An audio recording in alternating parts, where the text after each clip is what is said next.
Let me plug this in. It looks like this is blowing away here. Because the truth of the matter is, what we have to do is we have to go through now a discovery process. But it doesn't matter if we discover it if he doesn't own the problem. You know, it's just like if all of us in the room were convinced that one of you in the room was drug dependent or had that kind of a problem. It wouldn't matter, would it, if that person that had the problem didn't believe it.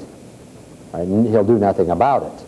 And so what we're going to do now is we're going to go through in the need portion of the presentation a discovery process. Now, how are we going to discover whether or not our prospect has a need for this product? Now, first of all, I happen to believe that everybody's got a need for this product. Everybody we call on has got a need for this product. The need may not be great enough and the justification may not be great enough for them to desire to purchase it in the end. But everybody has a need. You'll never have a situation where you won't be able to develop some need. So that's the way you start out. You start out with the idea that you're going to develop the need. Now, what kind of skills do you suppose you need to develop need? You know, we've said we've needed some real good listening skills here, so we've got those under our belt. Mike?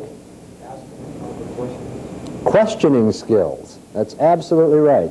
We need to learn how to question him in such a way that we can determine and that he will reveal the need.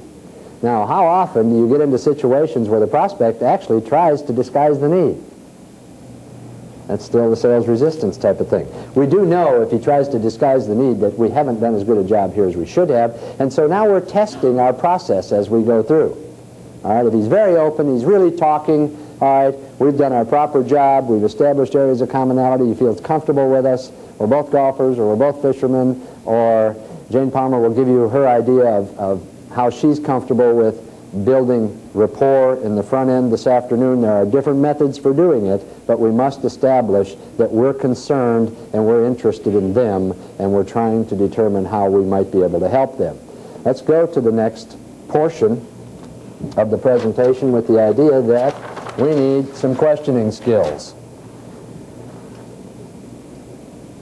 Well, most of this is old hat to you. All right, most of this you understand. But unless you give some thought to it, you may go in there and ask questions in such a way you don't get the right response. I'll give you a kind of a corny example, but you walk in the door and you say, Mr. Siemens, Mr. Steve Siemens, Mr. Siemens, my name is John Thompson with Cellular Communications Corporation. How are you today? By the way, how are your wife and kids? Not a bad question. We just didn't have much skill in asking it, did we? And what's his typical response going to be to that? What do you care? What's it to you? Who are you anyway? Oh, her, yeah. Let's not talk about her. You've got real problems there. So if you're going to go through the questioning process skillfully, the first thing you do is you start out asking questions that require a non-thinking response. All this stuff has been developed, you know, through trial and error. Well, you know, what's a question that requires a non-thinking response? How are you today? Yeah, what do you think of the weather? How are you today? That's why I asked him that at the end of the thing. All right? You don't have to think to ask those kind of, answer those kind of questions, do you? It's automatic. How are you doing? What do you think of this lousy weather we're having? You know, that all requires pretty much of a non-thinking response. And if you have good questioning skills, you will typically start out that way, and you're doing it now. I mean, you didn't even think about that when I asked Steve at the end of my introduction, when I shook his hand and I said, "How are you today?" Non-thinking response. He said, "I'm fine. How are you?" If he's into stroking, you know, it'll tell you something about his personality. If he says, "I'm fine," you, and you, or "How are you?" If he doesn't do that, you know, you got a little different personality. You don't have as warm a person. You don't have as sensitive a person. And, you know, you're going to, as you're going through this, and during the break I was asked a question, and it really points out that there's a lot more depth to what we're talking about. We could spend, you know, all day on one of these subjects. One of the questions asked was, well, if you're not going to make eye contact, where are you going to look? You know, what have you heard about shifty eyes? You know, you can't trust somebody with shifty eyes, can you? If you've ever had the experience of talking to somebody and while you were talking to them, you know, if I spent the whole class looking up here at the ceiling or looking at the floor, I wouldn't have near the response, would I? All right? So I'm not suggesting you go way over the other way. I'm suggesting you look at their face. You look at the area of their face, and they can't tell whether you're making eye contact or not. But back to the skills here that we're talking about, you do this automatically. But if you put thought into it, you get better, don't you? Anything that's happening during your presentation, if you put some thought into it, you get better at it. So you start out with non-thinking responsive questions. Another thing that you can do that makes it easier to get the answer back is you ask permission to ask the question. I'll give you an example of that, and it kind of drifts down into the other two. In order for me to determine which phone might best suit your needs, I need to ask a few questions. Do you mind? And of course, they always say, no, I don't mind at all. Now you're into the questioning process. Now, if you're over here in the discovery process of trying to determine a need, what you probably do then is you go right back to asking a question that has a non-thinking response. By the way, what kind of car do you drive? RX-7. Didn't have to think a lot about that, did he? All right?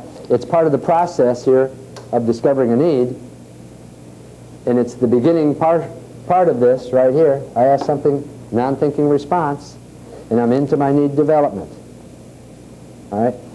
I may want to give a reason why I'm asking the question, or I may offer him a benefit for answering that question. All of those things are extremely helpful in getting the questioning process rolling in such a way that you're getting valid, concise type answers. You know, in order for me to determine whether or not you should have a hands-free application in your car, I really should know, does your car have a stick shift or is it automatic? Now, as you start giving him some reasons, you can now go into questions without giving reasons, like, do you have a sunroof? Because you see, if he has a sunroof, you're probably going to recommend that he gets the fluorescent tube display. Because the LED display and the LCD display wash out in sunlight. You've all seen that with your watches. You stick a watch out there, and it's got an LED or an LCD, it washes out in sunlight. So, as you think about this process that you're going to go through, you, first of all, non-thinking response. Second of all, learn to ask permission to ask questions. This works well in the close. When he's given you an objection or he's given you a reason to not buy, in questioning that objection, you ask permission to question his objection, and it softens the objection handling process. You all do this, all right, to a lesser or greater extent, and you find that the more of this you do, the more successful you become. Offer a benefit for the answer. Okay, now, given the fact that when you get there, you will not always have a prospect that feels he has a need for the product, because we have direct marketed him and found him out. He didn't turn himself in. And even people that turn themselves in, that call us, don't always buy. And the reason is because they don't feel they have a great enough need. You see, what we have to do is we have to add a lot of reasons to whatever he might have thought of at this point. But what we have to do also is we have to determine exactly where we're at the outset, so that we have confidence to move forward. Let me show you the process. Since we started out with Michael here on the RX-7, was it? All right, I'll show you the process and how easy it flows when you move from the first portion of the presentation in overcoming the problem of no trust and into the problem of no need. How long have you had it? About a year. About a year. You like it? Yeah. See, with an RX-7 or some kind of automobile like that, usually the driver has some pride. If it were a Mercedes or a Jaguar, the driver has some pride in it. How do you like it? How long you had it? And what do you tell me? See, you got to remember now. I got to be listening here. What did he say? How long he had it? A year. He said he had it a year. How many miles do you have on it? 12,000. 12,000 miles. Okay, now this is a very easy process. The guy had it for 1 year. If he had it for 2 years, I'd have to divide his mileage by 2 to get his annual mileage. So let me see here a second, Michael. Now, I recommend that you all carry a calculator with you for a number of reasons, okay? But if I take 12,000 miles, there's one other criteria I need here, and I can tell you something very, very interesting. What did I do? I offered him a benefit. All right? If you were to guess, now what have I done to it also? I've gone down from non-thinking responses. So far he said to give me pretty much non-thinking responses, right? He's going to have to think now. So I've moved through the questioning process in trying to discover a need. And what I'm going to do now is I'm going to say, and I'm going to try to set up the answer to get the proper answer. Because I know if I don't get the answer that I'm looking for too often. If you were to think about your driving habits and where you drive, the amount of time you spend on the freeway, how fast the freeway moves during the time you spend on it, how many times does it stop and go, going 30 miles an hour, how many times is it going 60. When you pull off the freeway, you're stop and go driving and pulling up to stoplights. In those 12,000 miles, what do you think your average speed might be? It's always interesting for me to find this out. 30 miles an hour? You know what? You're probably right on. I've got one of those little computers in my car that tells me what my average speed is, and since I bought the car, I haven't reset it, and I've averaged 30 miles an hour. The normal number one answer is 40 miles an hour. One day I had a guy tell me 60 miles an hour, and I said, I want to go on the freeways you're going on, all right? Because I don't know anywhere where you can average 60 miles an hour. It's pretty tough unless you're out in the desert going between here and Las Vegas. But let's take 40 miles an hour. Let's say that you really went 40 instead of 30 because that's the number one answer, and 30 is kind of squeezing it down on the low side. And let's take 40 and divide it into 12,000. Anybody know what that is right off the top of your head? You got any mathematicians here? Huh? 300. All right, 4 into 12 would have been real quick. All right, so you'll learn this process. 300. What does that 300 represent? If you take the speed and divide it into the mileage, how many hours you spent in your car last year? You spent 300 hours in your car in the last 12 months. When I found out how much time I spent in my car, I said, you know, I need some more things. I got to get a TV, and I need a refrigerator in here. I mean, 300 hours, let me give you a perspective on that. If you divided that by 24, 300 divided by 24 is equal to 12 full days. 12 24-hour days you spend in your car. If I told you you had to spend the next 12 days in your car, what do you think you might want to take with you? A cooler, some companionship probably, something to entertain you with. Would you like to be in there with no communication to the outside world? Probably not. Probably not. How soon can we put this phone in your car? You're spending 12 days. Now, you don't do it all at one crack. Let me give you another perspective. Let's take 300 hours, and let's divide it by 8 hours, which is a work day. You spend 37 and a half work days every year in your car. Now, I don't know how much you accomplish in a normal day. I would assume in the position you're in, you accomplish quite a bit, all right? You've just taken and wiped out 37 and a half days of accomplishment because you have to get in your car and travel from here to there, wherever that is. Can you imagine the productivity that you might gain if you could just make 10% of that time more productive? You don't have to make a lot of it more productive. I'll bet you never thought about the amount of time that you spend like this, did you? It seems to me that what we're looking at here could be a great opportunity for you to move forward with greater productivity in your business if you had mobile communications. Can you see where that might be a possibility? Now, where am I going now? Now I'm going down to some qualifying questions. I want to know if he's willing to own this problem that I've discovered. All right?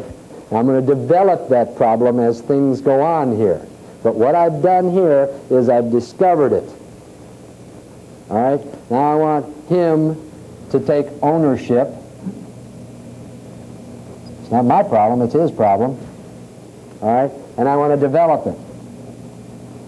Part of that development, eval hope. Part of that development is in what I've already done. is I put it in a perspective for him. It's hard to take 300, it's sort of like $1 billion, you know? It's hard to get your arms around $1 billion. What is a billion? I'm not sure what a billion is. 300 hours, we put it into the perspective of how many days, complete days is that, and get him to tell us what he'd like to have in the car, and how many working days is that? Now, 12,000 miles isn't a lot. The average guy in the Los Angeles area puts 20,000 miles on his car a year.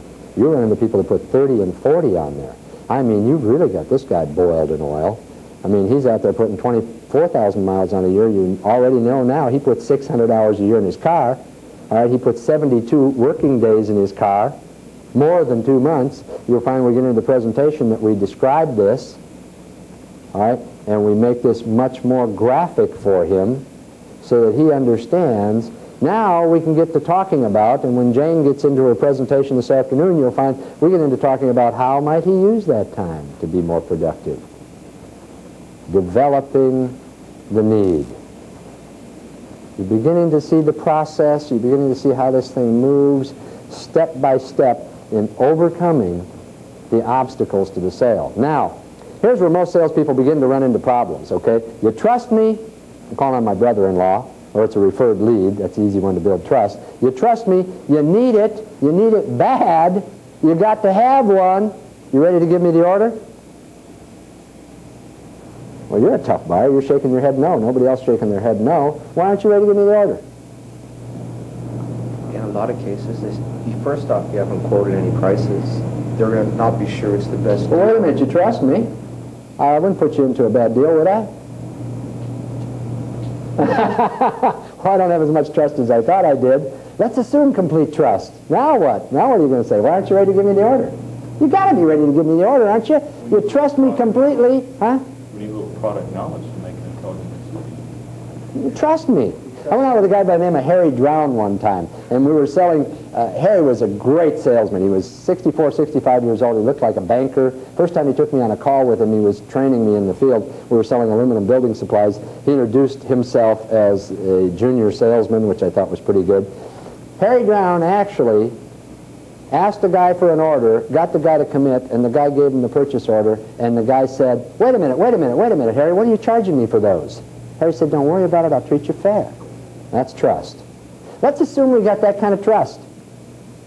Because you're right, the price objection may pop up, all right? I got to sell you on the price. It's one of the things I've got to convince you of. But what do you think my problem is here? I think you hit on a little bit with product knowledge. If you continue that a little bit further, what do you think the problem is? Know what? Features and benefits. Well, you have to get into features and benefits. You got to show me how to solve a problem, create a problem. Okay, now you hit it. I got to show you how to solve the problem. What you've said is, I don't see how you can help me. No help. The third obstacle to the sale is, I see I have a problem. I don't see the resultant help. I don't see where this thing is going. How are you going to get me around this thing? All right? This is called advocating.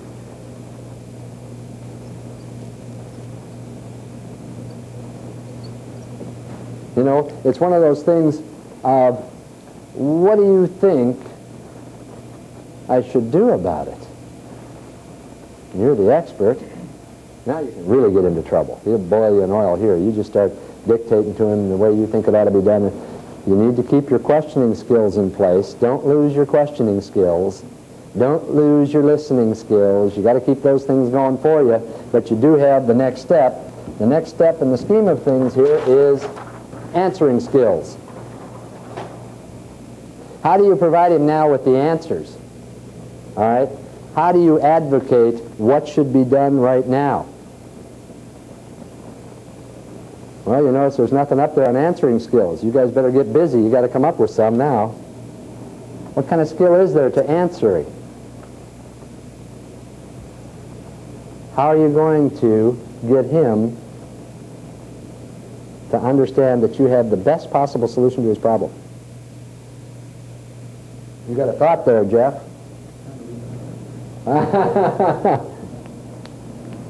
about getting him to start asking you questions about his problem? I think that certainly you can direct him by asking questions to get him to respond and then ask further questions.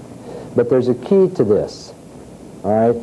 And the key to good answering skills is to allow the prospect to share in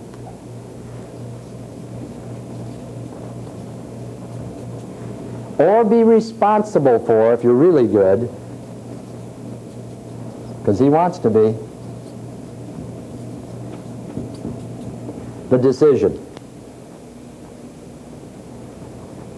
If you're good at answering, I'll put this on a whole different plane. If you're good at answering, it won't come across as, you have this problem, you dummy, let me tell you what you should do about it.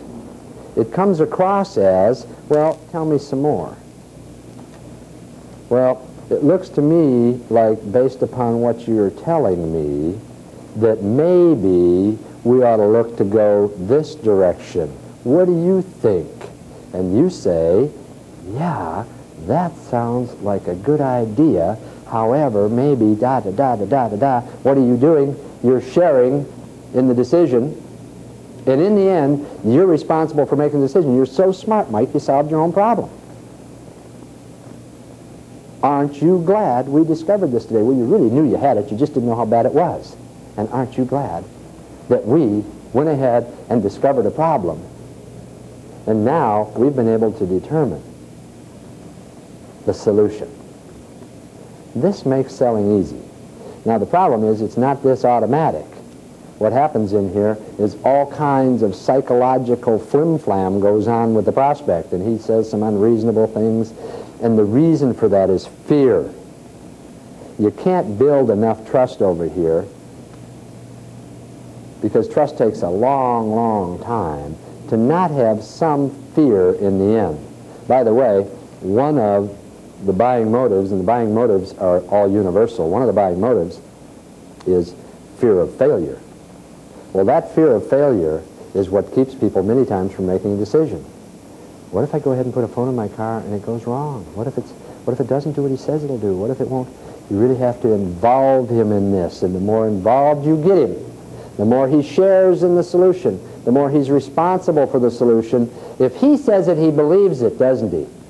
If you say it, he doubts it, doesn't he? That's pretty much the way things happen, and that's why salespeople have to be really good listeners, and they have to be good at how they answer the question.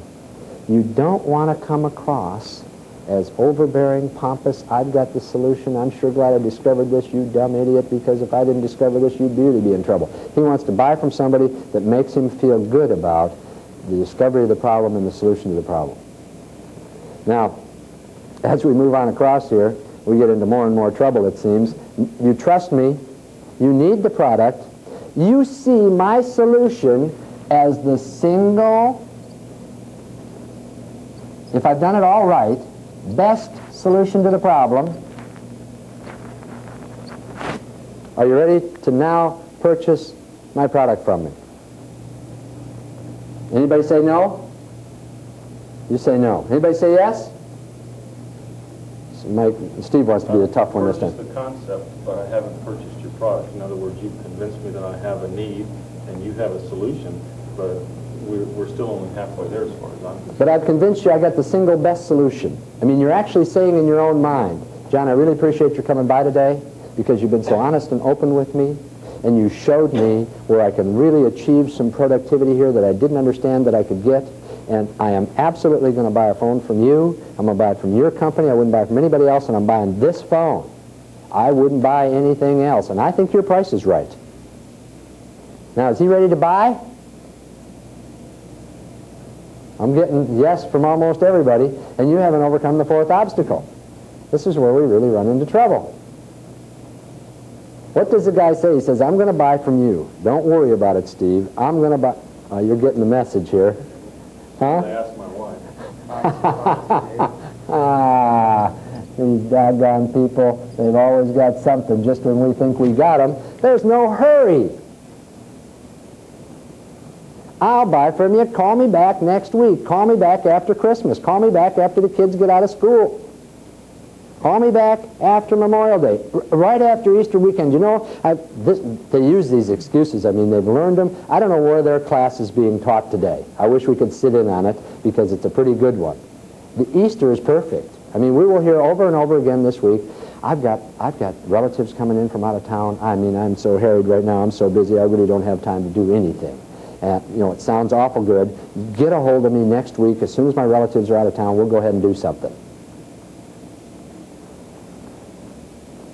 You buy that, I've got some real nice property out in the desert that's going to be developed very soon, probably triple in value.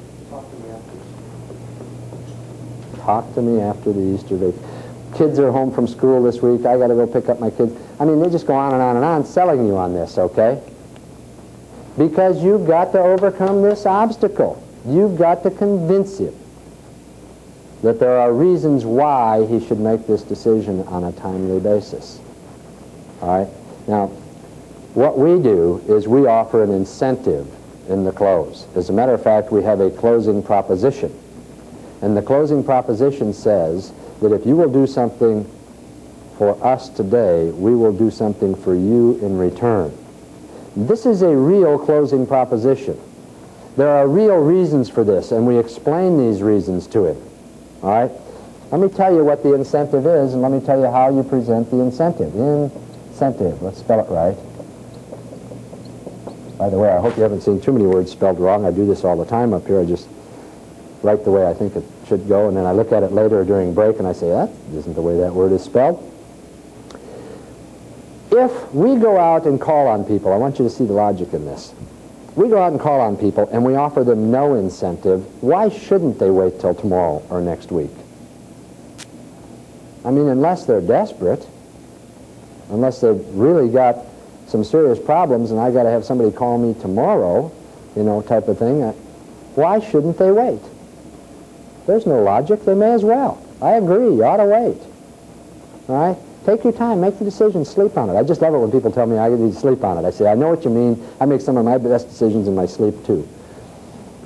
Now, that's totally illogical. You know, we hear all this illogical stuff come up. When you hear illogical stuff come up, by the way, it means I'm scared. I'm not willing to reveal to you that I'm scared, but I'm scared. It's socially unacceptable for me as a businessman to tell you I'm scared. All right? And so we go through a process here that we call supporting.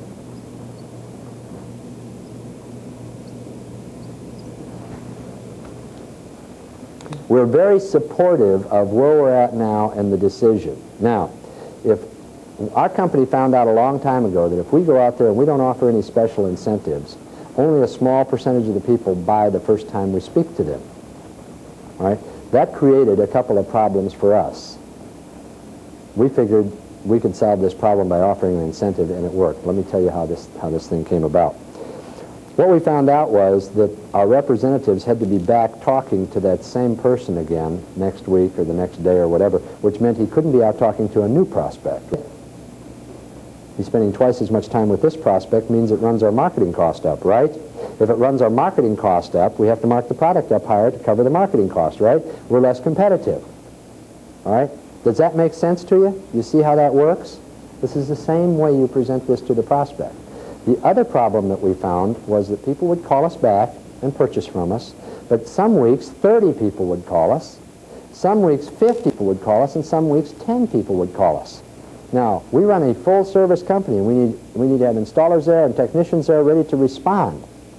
What it meant was, if we had the number of people back there to cover us when we had 50 or 30, we had a lot of unapplied labor.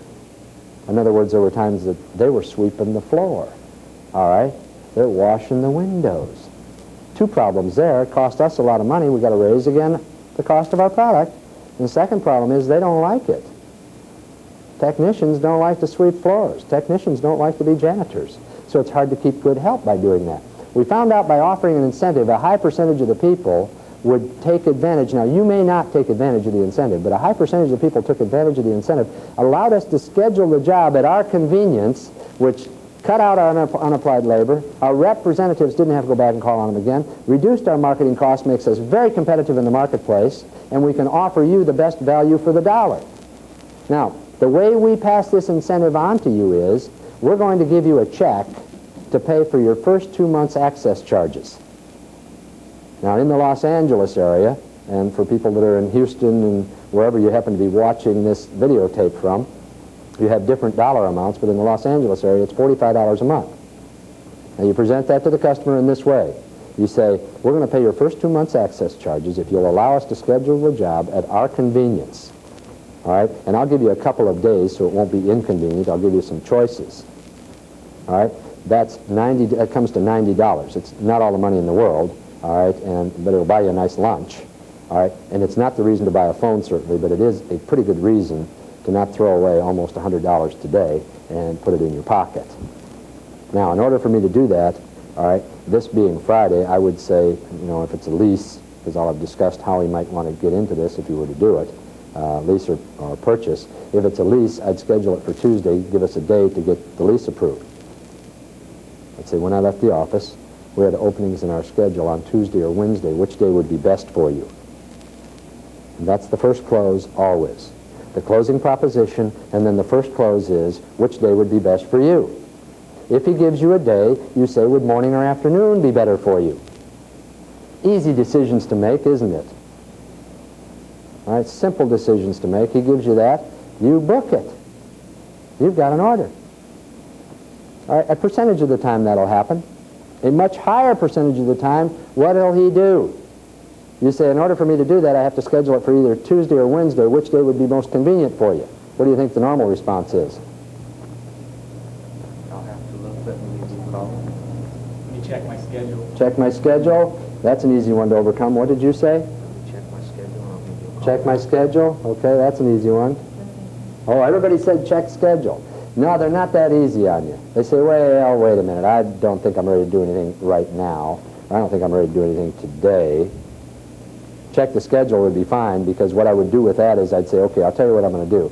I'm going to put you down so that we can give you the money. We can give you the money back. I'm going to put you down for Tuesday. Do you think 11 o'clock or 2 o'clock might be better if it fits your schedule on Tuesday? We could always change it to Wednesday if we had to. All right, say I put it on Wednesday. We could always move it back to Tuesday if that's more convenient for you. But let's get it in there to save you the $90, okay? I mean, that's an easy one. A little tougher is, he says, well, you know, you're the first person I've talked to, you know, and he gets into that routine. And that's fine, too. That's fine. You see, anything that happens at this point is okay. If they surface an objection, then we know where we're going. All right, and we get into the objection handling process, which we're going to talk about way down here when we start talking about that portion of the presentation, which is closing the sale. And there are no new objections, by the way. I've heard every one. And we could do this right now. As a matter of fact, I'd like to get it because it's so much fun. You give me an objection, I answer it. You know, when I'm done answering it, I'll have you boiled in oil, and you'll be real squeamish, and you'll have to try to weasel out on me again, or you'll have to buy from me, one or the other. That's, you know, that's the way closing works. Closing makes it very easy for him to say yes and very hard for him to say no. That's a simple process of closing. That's not a big deal. Now do you see, as you look at the 4 obstacles to the sale, how you might develop your presentation? How you may begin to sit down and take a look at the materials that you're going to present and say, how am I going to present these in such a way that I build trust, that I discover his needs, that I reveal his need to him, that I disturb him about that need if necessary, that I show him that I give him some alternatives. All right, you can do it this way, you can do it that way. You can do this, you can do that. You can purchase, you can lease. You can do it on 3 years, you can do it on 5 years. You can do it with this product, you can do it with that product. You can do it with a less expensive product, a low-end product. You can do it with high-end product. You can get all the goodies, all the features, or you can just take the ones that you absolutely need to get. I mean, you just give them all kinds of choices, okay? Now, you may have to, in the closing situation, you may have to say, well, all right, there are some other choices here, and I think that's what you're saying when you say you're the first person to talk to. You can buy from a discounter. You can buy from a full-service business. You can buy from somebody who is neither a discounter or full service, but they have somewhere to send their product to get it fixed. You can buy from somebody that's really in this business, or somebody who's just an iron pusher. Iron pushers in our business are people that are in it for the short haul to get number activation fees, push a bunch of phones out in the street, and then they're gone. And it happens all the time. All right? We have bought 2 companies like that. They wanted to go. We've taken over their customer base. fortunate for their customers, because for every one of those, there are dozens and dozens that just go away. And you have nowhere to go for your warranty work except to go pay for it somewhere and find somebody like us that will take care of you. And by the way, we will. We'll be happy to have you as a customer for service. There will be charges for that, however, obviously, because we didn't make any revenue on the sale of the product. You may not get as good a service as somebody that bought a product from us, but we'll do our best. I mean, obviously, if we had a couple of people standing there wanting service and two of them bought from us and the third one back there didn't, I mean, he's going to stand in line. And I think that may be a problem in this industry, by the way. The number of companies that got into this thing in the Los Angeles area was up to almost 500.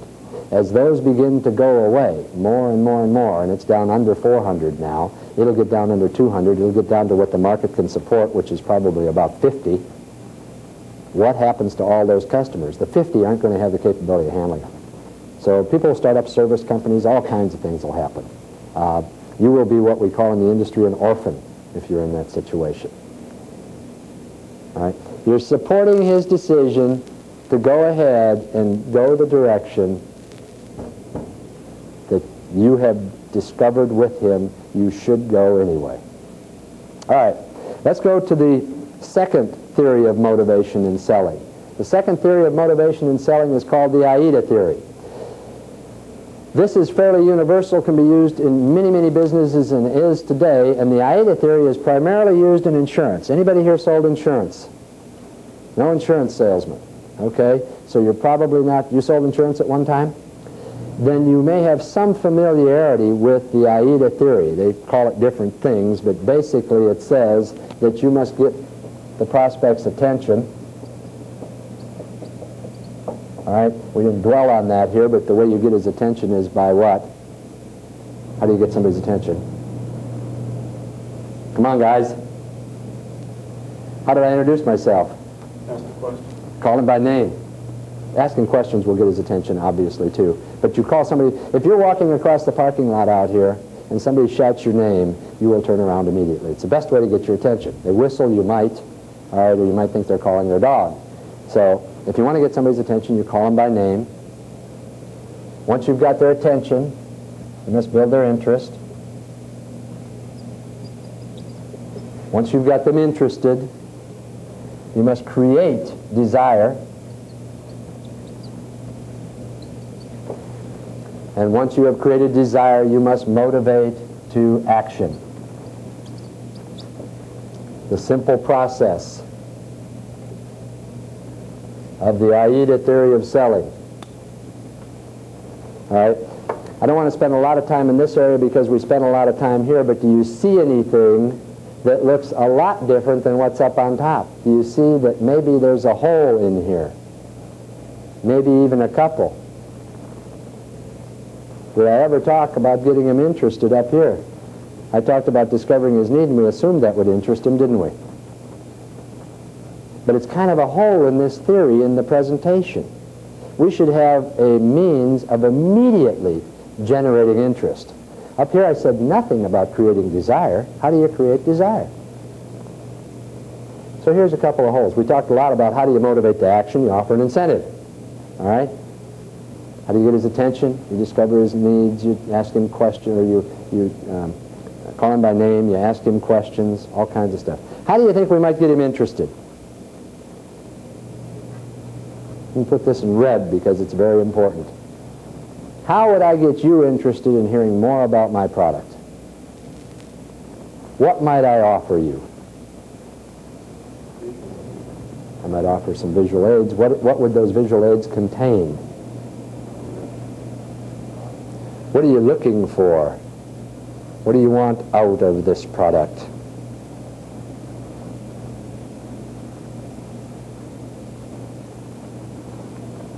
Feature. What comes after feature? Yeah, benefit. All right? You offer a benefit. It's a guy by the name of Lee DuBois who teaches a training class on selling where he uses a lot of visuals. He uses visualization, as a matter of fact, to get you to remember the chain of the presentation. He says, make a big fat claim. And he pictures a big fat person, all right? Make a big fat claim, because you see, when you're offering a benefit here, it really is a claim. But the way you get somebody's interest is you offer them something they might want to have. I'll give you an example. I used to be in the paint spray business, where we sold paint spray equipment to manufacturers who painted products, like maybe these poles, all right? And we used to go in because we had a painting system that would put more paint on the product and less would go into the filter system, the overspray. You've seen that happen when you've sprayed with the little spray cans. The overspray goes away somewhere. What we used to say after we got through with our first portion of the presentation, where we were building some trust, is we would say, let me ask you, Mr. Engineer, we were generally selling to engineers, let me ask you, Mr. Engineer, if it were possible for me to give you a finish that in appearance looks just like the finish you have on your product now, put the same mill thickness on it, all right, and cut your paint bills by 25%, would you be interested in hearing more about that? Well, the obvious answer is yeah. The worst answer is normally, of course I would, but I don't think you can do that. Have I got him interested, though? You know, Mary, if it were possible for me to show you how a mobile phone would not only pay for itself, but increase your bottom line revenue on a quarterly basis, would you be interested in hearing more about that? Of course. I offered a benefit to pique his interest so that I can now go through this process. So we just found a little hole in here. We just kind of stick this one in here, this goes up into here, and we've improved our presentation, haven't we? Now the next thing we've got here is desire. We didn't talk at all about desire up here. It's kind of dry. We did say that we're not a needy people. We did say that what happens is you have to want it, didn't we, earlier on? This is the tough one. If you give me the answer to it, I'll be really impressed. How do you create desire? How do you get somebody to really desire something? You know, I used to teach training classes way back when. By the way, I was chauvinistic at one point in time enough to say that I didn't think girls could sell anything. They belonged at home in the kitchen. And today our top salesperson is a girl. All right? I shouldn't say a girl, she's a woman. And she will be addressing you this afternoon, and she'll be on the tape here for everybody to see later. But if you think about the male-female relationship, you might be able to get some idea of how do you create desire. That's got something to do with it, but he still may not desire your product. Yeah, they picture themselves with the product and they're going to do that. I think that's a step in the right direction, all right? There's one word I'm looking for again. There's one thing that creates desire. I'll tell you, kind of like the fighters before they go in the ring. It's kind of like the football players before they go out on the field to break all their legs and get bruised up. What do they do before they get out on the field? What do they do as they're getting out on the field? What do they do before they get in the ring? What's their attitude? They're excited. That's right. What are they projecting? They're projecting some enthusiasm, aren't they? I can hardly wait to get in there. Come on, turn me loose, you know, the high five, all that stuff that goes on out there. That's the way you build desire. You build desire only one way. Enthusiasm.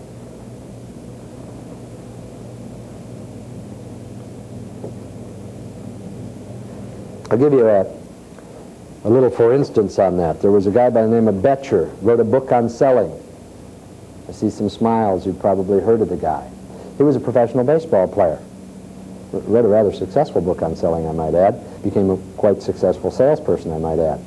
The first year after he retired from professional baseball, he went back to spring training. He tells this story in his book.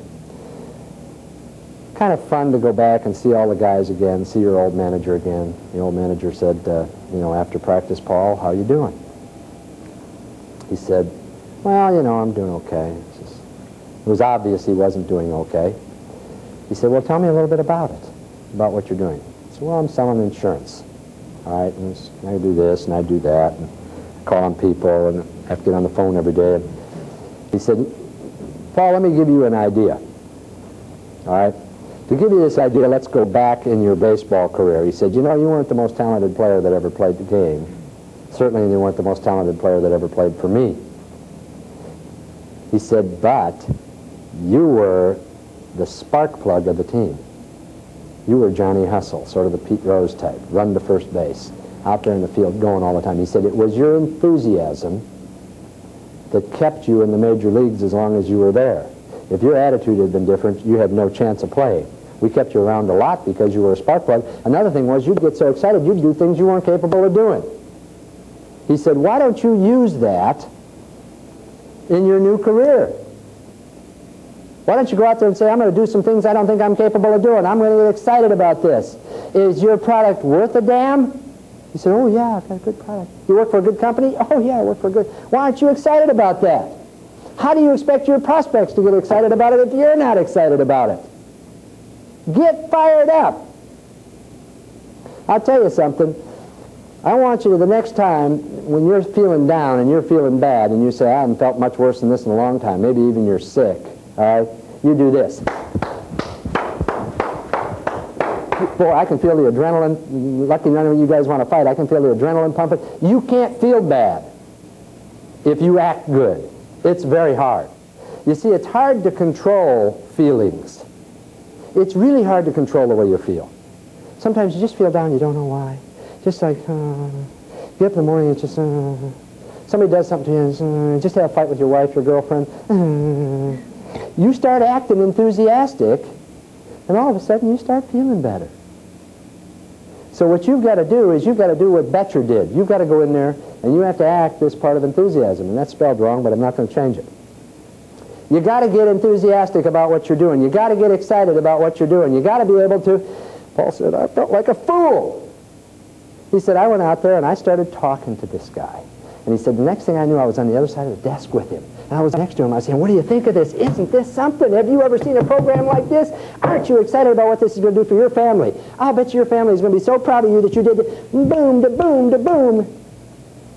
Sold the guy. Called his manager. He said, I felt like a fool, but I sure feel good about the fact I sold it. He continued to do that. And he wrote a book called How I Lifted Myself from Failure to Success in Selling.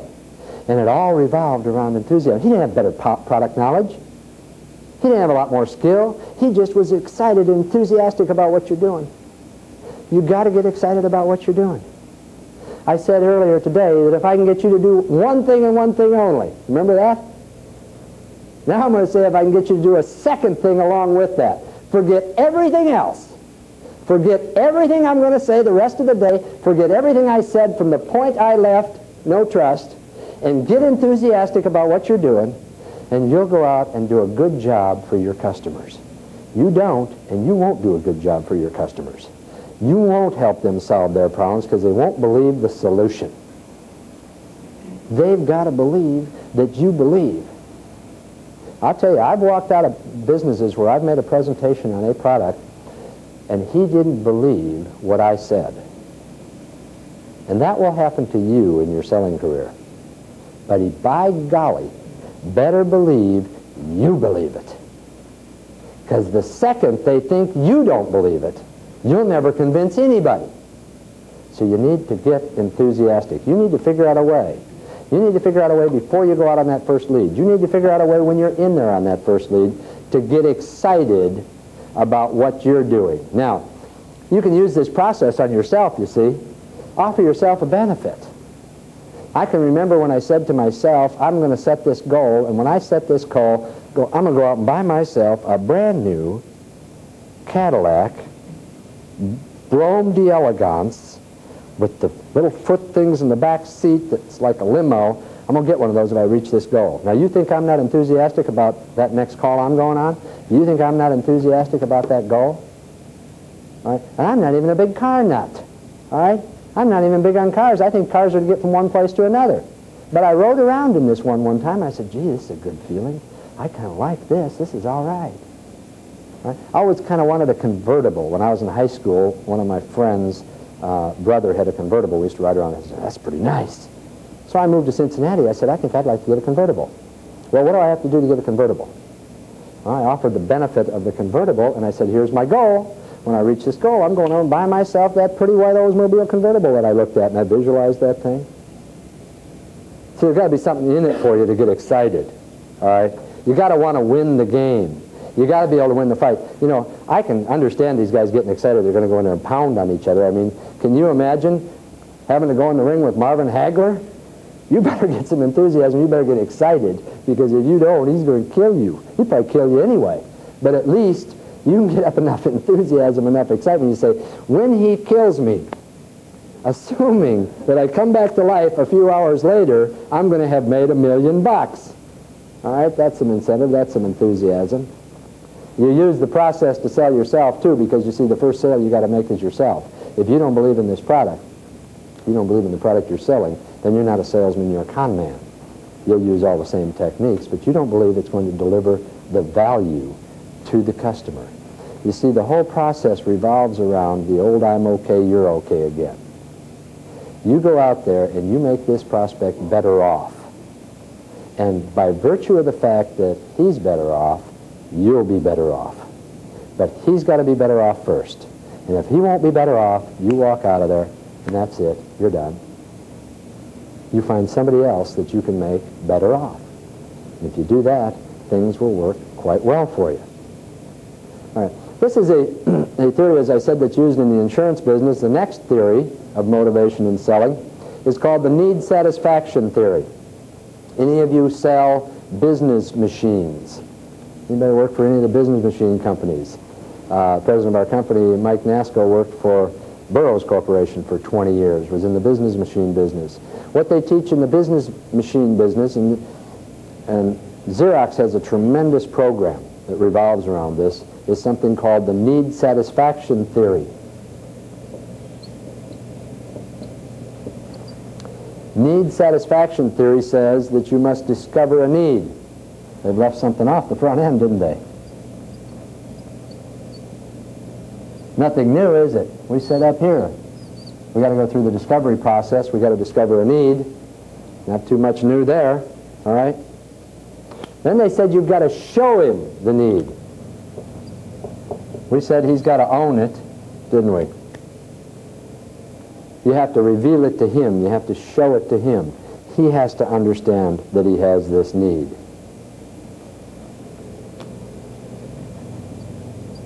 And here's the key to this one. You don't see this anywhere else.